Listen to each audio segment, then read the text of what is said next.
Boa noite, pessoal. Nossa, eu tô muito feliz daqui. Significa muito. E agradecer, assim, várias pessoas agradeceram, mas eu acho que quanto mais gratidão, assim, mais significa de fato o que eu tô sentindo. O convite de Patrícia, de Adriano, falaram aqui do projeto, né, o Estudos em Escrita Criativa Social. Ano passado eu fui um escritor jovem no projeto. Tive a alegria de ter a minha primeira publicação na literatura, numa coletânea de literatura do grupo.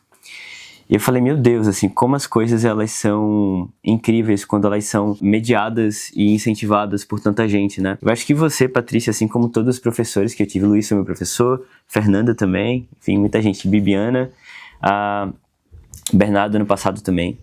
E vocês constroem pontes, né? Em um mundo que tem tantos muros aí, impedindo a gente de viver, de fato, aquilo que importa. Bom, me chamo Thiago Abes, como eu falei, eu tenho 26 anos, e eu queria começar essa apresentação dizendo que a ideia de escrever sobre o meu capítulo, ela começou quando eu, movido por minha curiosidade, eu li uma matéria do New York Times sobre o James Baldwin. Para contextualizar, o James Baldwin ele foi um escritor norte-americano, um escritor, ensaísta, poeta, dramaturgo, enfim, um escritor incrível. E o James Baldwin, nessa matéria do New York Times, lá dizia que a única casa que o James Baldwin morou assim no finalzinho da vida, uma casa que ele chamou de sua, de fato, muito tempo depois da morte dele, essa casa estava sendo demolida. Essa última casa, esse último teto de James Baldwin, que ficava no Saint-Paul-de-Vence, no sul da França, né, ali pertinho na fronteira, quase ali, Mediterrâneo. É uma casa de pedras belíssima, mas que após a morte de James Baldwin, o irmão dele também passou a cuidar da casa por um tempo, mas depois o irmão perdeu o controle, enfim, etc. E essa casa, ela virou ruínas. E o que me chamou a atenção na matéria é que a jornalista dizia que a casa ela foi comprada por imobiliária e vai se chamar, me perdoem a pronúncia, não sei falar francês, mas Jardin des Arts. Ou seja, 2 prédios gigantes, assim, com a piscina onde é a casa, enfim. E eu fiquei me perguntando o que James Baldwin teria achado disso hoje. Eu me perguntei isso há bastante tempo, e quando surgiu a ideia do livro, eu pensei, nossa, eu acho que talvez seja a oportunidade de eu poder escrever, não necessariamente o que Baldwin pensaria, mas o que eu tô pensando disso. E o meu capítulo, ele se chama... Eu nem gravei o nome do meu capítulo. A Escrita como Exílio. O Baldwin, ele nasceu num bairro do Harlem. Baldwin era um escritor negro, nascido no Harlem num momento de muita segregação racial. E o sonho do Baldwin... Baldwin também ele viveu numa família protestante, o pai era muito religioso e tal. E Baldwin, desde cedo também, ele se descobriu um homem gay. E aos 24 anos de idade, em 1948, o Baldwin decide se autoexilar em Paris, aqui em Paris. Diante das opressões em relação à questão da raça, a questão também da sexualidade dele, e diante também do sonho de ser escritor que ele tanto tinha, ele decidiu vir para Paris. Aqui, o grande mentor dele, o Richard Wright, que escreveu O Filho Nativo, já estava morando aqui em Paris, e acolhe o Baldwin. E é engraçado, porque quando o Baldwin ele se autoexila em Paris, ele vem para cá com apenas $40 no bolso. E esse valor de $40, na época, era o valor que sobrou de uma bolsa de $500 que ele ganhou do Richard Wright para ele escrever o primeiro livro dele. Só que o Baldwin não consegue terminar o primeiro livro dele porque ele tinha um pai doente para cuidar, uma mãe para cuidar, tinha que ser garçom nos restaurantes lá em Nova York e tal. Ele decide, não, acho que está no momento agora de fato de eu me lançar na escrita. E o que me chama a atenção, o que eu falo no capítulo, é que o Baldwin, ele enxerga não só a França em si, mas eu acho que as pessoas, os lugares, como uma possibilidade de casa. Como eu falei, o único teto que o Baldwin teve, fora do lar dele de fato, foi em Saint-Paul-de-Vence. No finalzinho, entre a década de 70 e 87, 1987, é quando ele morre com câncer de estômago. Mas nesse tempo todo, o Baldwin ele viveu em hotéis. Claro que é uma coisa talvez comum para tantos escritores e escritoras assim. Mas eu fiquei pensando, nossa, como é morar em lugares que, para usar a expressão do Marc Elguer, são não lugares, lugares transitórios. Como é, por exemplo, morar em lugares que talvez hoje eu tô aqui, amanhã eu tô em outro lugar, amanhã eu tô com outro lugar totalmente diferente? Será que eu consigo me enraizar de fato? E isso tudo me fez voltar para fazer uma referência que todo mundo fez, especialmente a Thalita, à minha infância. Eu nasci e cresci, fui criado também num bairro periférico lá de Recife, chamado Brasília Teimosa, um bairro, uma das primeiras comunidades pesqueiras do Brasil. A Brasília Teimosa, bom, carrega o nome de Brasília em referência ao Distrito Federal.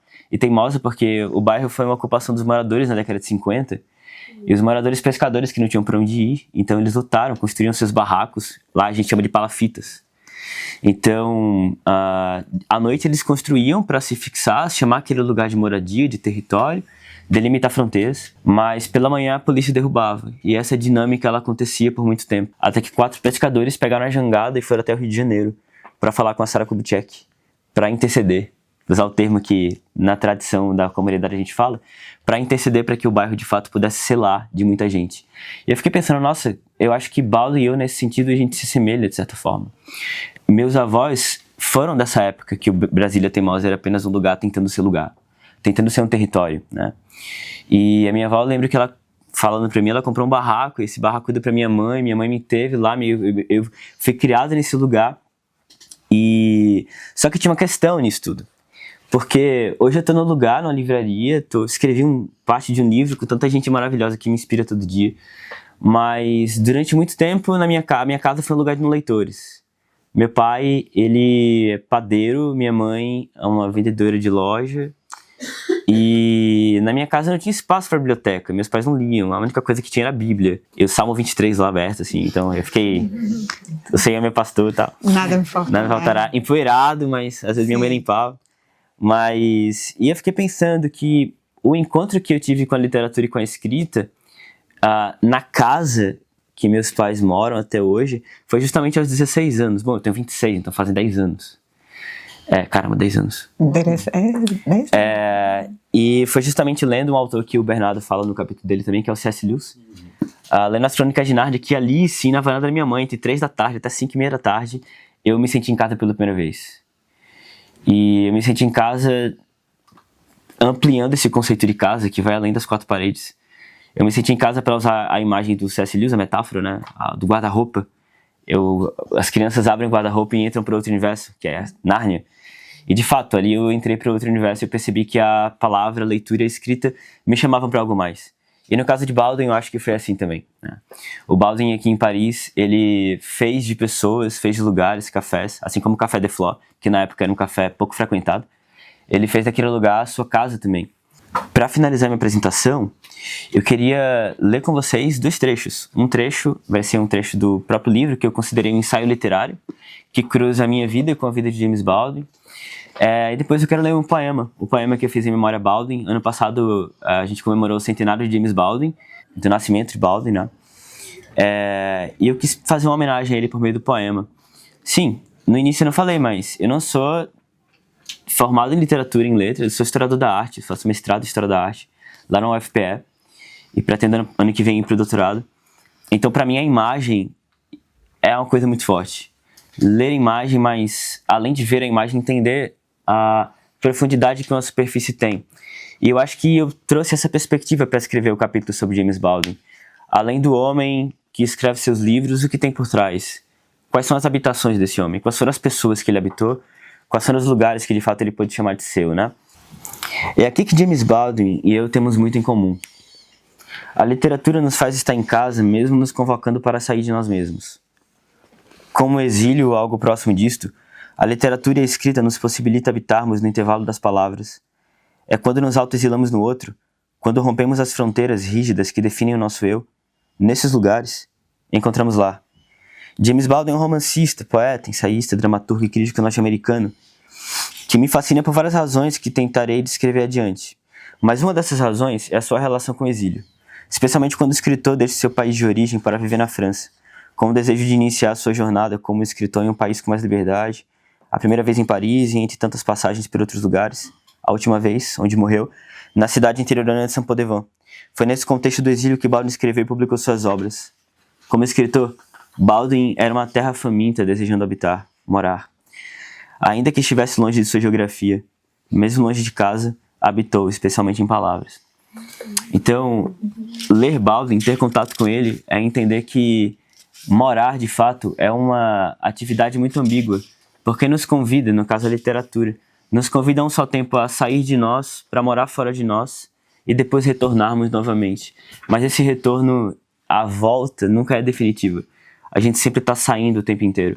Tem um filósofo, Emmanuel Levinas, que ele fala uma coisa que eu gosto muito. Que ele diz que uma das habitações mais bonitas que existem é o rosto de alguém.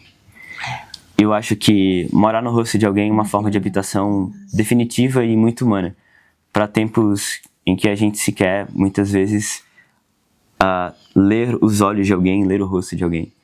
Então, bom, dito isso, queria ler o poema então com vocês para finalizar e cumprir aqui o tempo dos 10 minutos. Tá, obrigada. O poema se chama Exílio.